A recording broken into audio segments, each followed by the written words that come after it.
World War II continued the cause of the black soldier, as most African Americans were finally allowed to fight on the front lines alongside their white peers. They were also, for the first time, officially recognized for their military abilities. Our commanding officer was General Sherman, our 2nd Battalion. Told us that we're the first black combat troops in World War II. And we went online in a place called Pontedera in the Po Valley in Italy. And when we got up there, that's when we realized why we had done all this going back and forth across the Sabine River, because it's our job to go across the Po River, where the Germans held a high ground on the other side. And that's where we learned this is what you're training for, and this is what you got to do. You got to go across there, knock out that 88th emplacement on the other side. It was our job as heavy weapons, and we had Bangalore torpedoes, charges to put down to blow up the gun emplacements. And we went across the Po River and did set our charges and got out of there, and the Germans fired flares and they could see us, so we made it back across the river safely and blew up the gun emplacements after we left. That was our first real combat. While serving in both World War I and II, no black soldiers received the Congressional Medal of Honor. Since then, the medal has been given to Corporal Freddie Storr and to 7 other African Americans who served during both World Wars. More than 1 million African Americans served and were involved in every branch of military service and every facet of the war, including port battalions, supply and labor units, engineer construction units, and as medical corpsmen.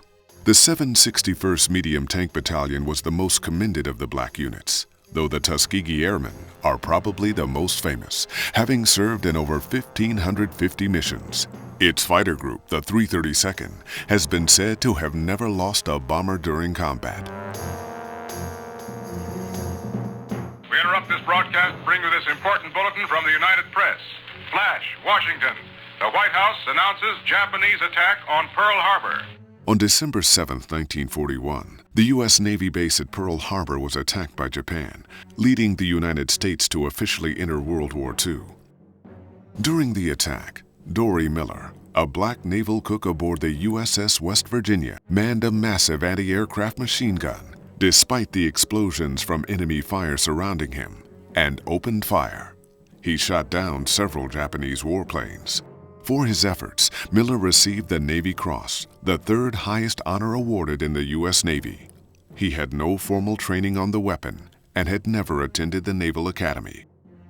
President Truman's Executive Order 9981 was issued in July 1948, which eventually led to the desegregation of America's armed services. One of the reasons why President Truman initiated the Executive Order in 1948 was because of what he saw with the success of African Americans fighting in World War II and the units fighting and how successful that units, white and black, fought together. During World War II, more African Americans were in the military than in any other period prior.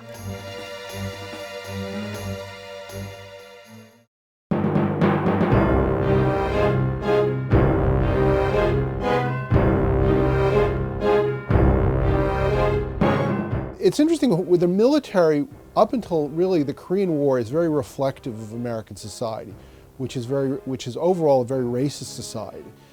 But Korea War begins that pattern where increasingly, particularly in the 60s and 70s, into the 80s, in some ways the military, which in some ways was very reflective of American society, becomes very different from American society in terms of both becoming one of the most integrated parts of American society, also in terms of opportunity for African Americans.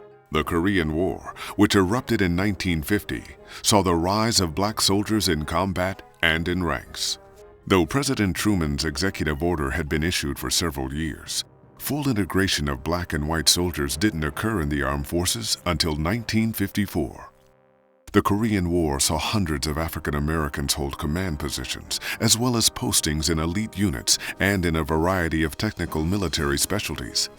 Because society was still segregated, many black soldiers chose to stay in the military due to its improved social conditions and array of educational and financial benefits.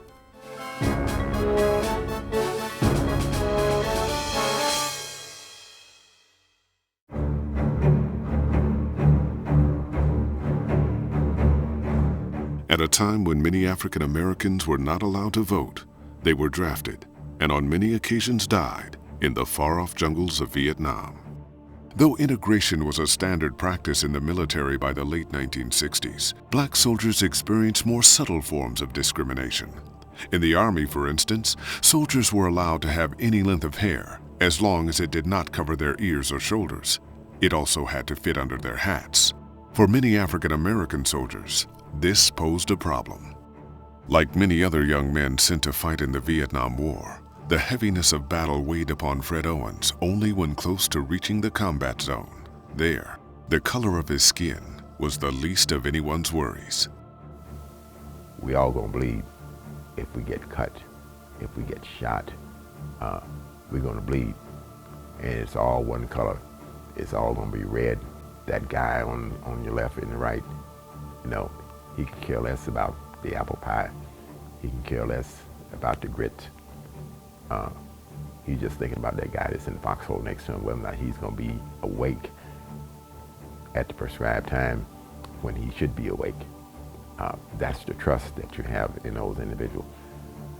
I never had a confrontation, black versus white, in the combat unit, because all the individuals that were in my unit, I trained. And I think we were kind of lucky in that standpoint, because we had commanders that treated you the way that you should be treated, because they knew if they didn't do what was right, their life hinged on it. Perhaps the uncertainty of the soldiers, the confusion of fighting in a war that had no clear objective, was another bond that helped bring black and white soldiers together. However, during the 1960s, American troops invaded the country of Vietnam with a controversial and unclear motive. As America tore itself apart with political and social uprisings that left American support for the war exhausted, U.S. soldiers found that the only people they could trust were each other.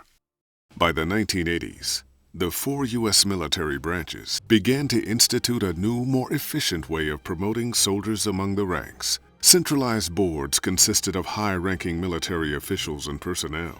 For these boards to effectively choose the best officer candidates, a system of standards and procedures was introduced, detailing specific requirements to achieve various ranks within the military. And none of those requirements included skin color or heritage. In other words, the centralized boarding system was based solely on a soldier's merits and achievements, not on their race. As I came through the military, most of the decision-making were through centralized boards. So if I was doing a good job, if my record was good, if my efficiency reports were good, then I'm just in front of a board and I'm being looked at based on what I've done on paper. I always felt like that if I put my good effort, if I did my job well, then I could get promoted, that I could excel in the military. And really that's what happened.